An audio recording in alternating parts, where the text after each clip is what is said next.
আমাকে দাওয়াত করছেন কেন? বলেন বলেন, আপনি বলেন না, থেকে এরকম কথা বলবেন কেন?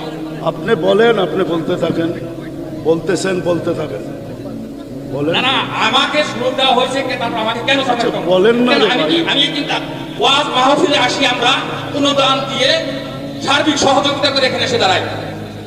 আমাকে যখন দাওয়াত দেওয়া হয়েছে তখন বলছি না, কোন স্বার্থবান্বেষী ব্যক্তিদেরকে যদি এখানে মাহফিল আনা হয় তাহলে কিন্তু আমরা সেই অনুষ্ঠানে যাবো না, কোনো দাও দেবো না, আপনারা আপনাদের মতো করবেন।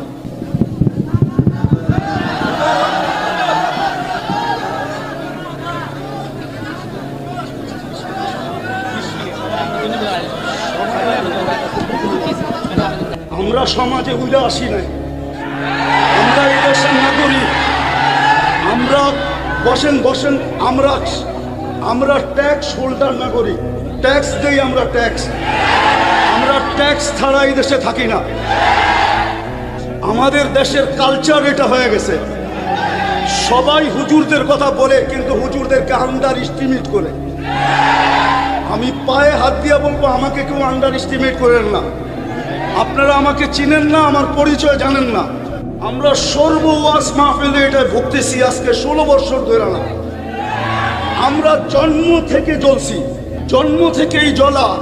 আর কতদিন আমাদের সময়ের দাম আছে এরকম যে আমাদের সময়ের দাম নাই।